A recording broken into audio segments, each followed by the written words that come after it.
Tady bych se na chviličku zastavil. Převozem těla, takzvanou translací, bylo dovršeno svatořečení knížete Václava. Takže německé prameny, které hovoří o tom, že my jsme si vlastně vytvořili svatého sami, nejsou tak úplně pravdivé. Dle tehdejších zvyklostí translace těla mučedníka rovná se svatořečení. S pohřbem nebo s převozem těla je spojena jedna z původních legend. K translaci muselo docházet v noci podle tehdejších zvyklostí. Legenda říká, že když průvod dorazil k řece Rokytnici, dneska pravděpodobně Rokytka, ona říčka byla rozvodněná a bylo nutné postavit dřevěný most, což by se během jedné noci v žádném případě nestihlo. Průvod se začal modlit ke svatému nebo ke knížeti, k ostatkům knížete Václava a prosit ho o pomoc, když zhlédli, zjistili, že jsou již na druhém břehu. Tentýž zázrak se odehrál o kousek dál při překonávání Vltavy. Další legenda hovoří o tom, že když byla sňata víka rakví, jak v případě svaté Ludmily, tak svatého Václava, tak těla byla neporušená a nepodléhala zkáze. To, co vidíte na obraze, tak je už vlastně pozdější legenda, která hovoří o tom, že pohřební průvod se zastavil před jakousi věznicí, kde koně se odmítali dát do pohybu, dokud nebude propuštěn nespravedlivě odsouzený vězeň. Má to dvě chybičky, jednak translační průvod vedl naprosto neobydleným územím a jednak byl uprostřed hluboké noci a opravdu velice spěchal, aby za ranního kuropění mohly být ostatky svatého Václava uloženy. Když se podíváte o obrázek výše, tam na to pohřeb svaté Ludmily, vidíte obrázek ze života svatého Václava, která boří šibenice. Těch pohanských šibenic opravdu byla spousta. Hostina u knížete Boleslava, uprostřed si všimněte prosím tadyhle toho největšího obrazu dole a následných obrazů, které jsou vpravo v rohu. Obě se týkají jediné legendy, je to vlastně porážce Raclava knížete z Kuřimy. Když se setkali obě vojska na bitevním poli, moudrá knížata usoudila, že není nutné prolévat krev nevinných a že si to vyřídí sami mezi sebou. Leč při osobním setkání se zjevil svatý kříž na čele knížete Václava. Kníže Raclav pokleká, odhazuje zbroj a zdává se, Václav se mu odměňuje tím, že kuřimské panství mu ponechává a ustanovuje ho životním správcem. Ten anděl, který je uprostřed, ten samozřejmě pochází už z dalších legend. Původní legenda hovoří o svatém znamení kříže na čele. Tenhle ten pravý rok, na který se díváte, tak tam nahoře nad Kuřimským, tak tam jsou výjevy ze života, kdy svatý Václav mlátí obilí a vyrábí hostie, peče hostie pro chudé farnosti a faráře. První legendy hovoří o sklízení obilí, mlácení a pečení hostí, pozdější legendy i o pěstování obilí. Pokud se podíváme na čelní stěnu nad oltářem, ta příliš nesouvisí se životem našeho světce. Vedle sochy jsou dva andělé, po stranách obrazu potom naši svědci. Úplně vpravo jeho babička svatá Ludmila, vedle ní svatý Vojtěch a zleva ten první, ten parovník s říšským jablkem v ruce, je svatý Zikmund, mladík vedle svatý Vít. Postava krále a královny nahoře, vysvětlete si, jak chcete. Byla malována za Vladislava Jagellonského, takže může to být Vladislav Jagellonský, ale původně zde měl být umístěn obraz Václava IV. S manželkou. Nevíme, k čemu se tehdejší malíř přiklonil. V každém případě tehdejší malíř pravděpodobně neviděl ani jednoho z těch panovníků, ani fyzicky nemohl.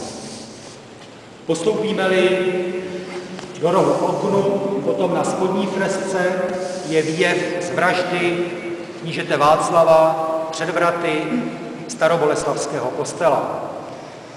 Obrázek uprostřed, nad ním tedy znázorňuje svatého Václava s blahoslaveným podivenem, které přináší chudé vesničance dříví na otok z lesa. A vpravo nahoře na tomtéž obrazu je, jak s knížetem Václavem naložili místní hajní.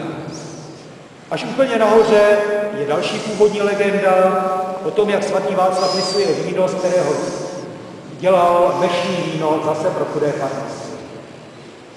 Napravo od okna spodní obraz znázorňuje zabití vrahů svatého Václava v parní lázni ve Staré Boleslavi. Došlo k ní někdy přibližně v době translace těla, kdy se blahoslavený Podiven vrací z vyhnanství zahraničí. Blahoslavený Podiven byl ovšem neprodleně chycen a oběšen, jak znázorňuje hned obrázek vpravo v rohu. Legenda hovořící o blahoslaveném Podivenovi říká, že jeho tělo viselo na suché haluzi celé 3 roky a hlídal jej sedící orel.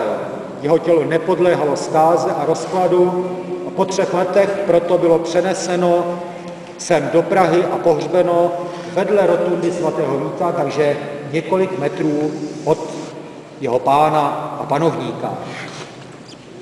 Obraz vpravo, bavíme se zase o tom dílovém obrazu, obraze v rohu. Ta levá část nám znázorňuje přebírání ostatku nebo relikvie svatého Víta svatým Václavem a ta pravá část potom ukládání paže svatého Víta do oltáře. Historie legendy hovoří o paži, ale ve skutečnosti to byla ostatková ručička, takové, jaké známe i z pozdějšího středověku. Byla to sice paže, ale byla zlatá, obvykle ve tvaru přísahy. Byla to zlatá, nádherný zlatý šper, v zápěstí se schránkou, kde byla uložena relikvie. Obrazy nad tím nám znázorňují vykupování pohanských dítek a jejich křtění. V době svatého Václava tady nebylo otroctví typu starého Egypta, ale fakt je, že podrobená knížata či poražené kmeny byly brány do otroctví i s dětmi. A právě kníže Václav tyto děti vykupoval, křtil je a tak získával další příznivce. Tenhle ten největší obraz, opět dějový, který máme přímo nad vraty, tak nám znázorňuje další zázrak ze života svatého Václava. Svatý Václav přijíždí na sněm do Erfurtu se značným zpožděním. Jindřich I. táčí, to se velice nelibě a všechny upozorňuje, aby mu nikdy neuvolňovali své místo, tak, aby Václav byl nucen potupně stát v rohu. Jenomže se opakuje, když popisovaný zázrak, svatý Václav nebo kníže Václav sestupuje z koně a na čele se mu objevuje svaté znamení kříže. Jindřich Táčí pak jako první mu uvolňuje svoje místo, neboť poznává, že má co činění se světcem.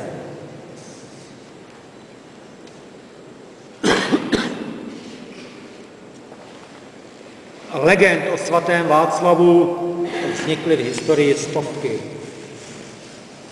Držíme se staroslovenských legend a Kristiánovy legendy, které vznikly nejblíž k jeho životu a které opravdu ve většině případů popisují reálie.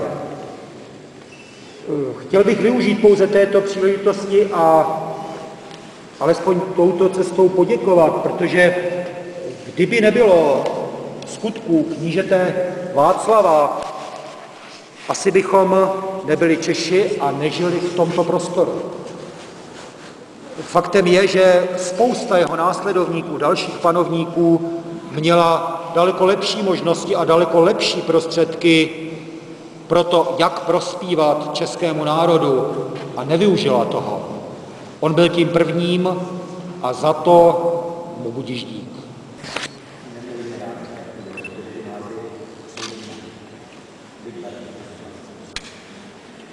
Ano, tady jsou ostatky knížete Václava, vím, ale taky tady ve Slavovském pokladu.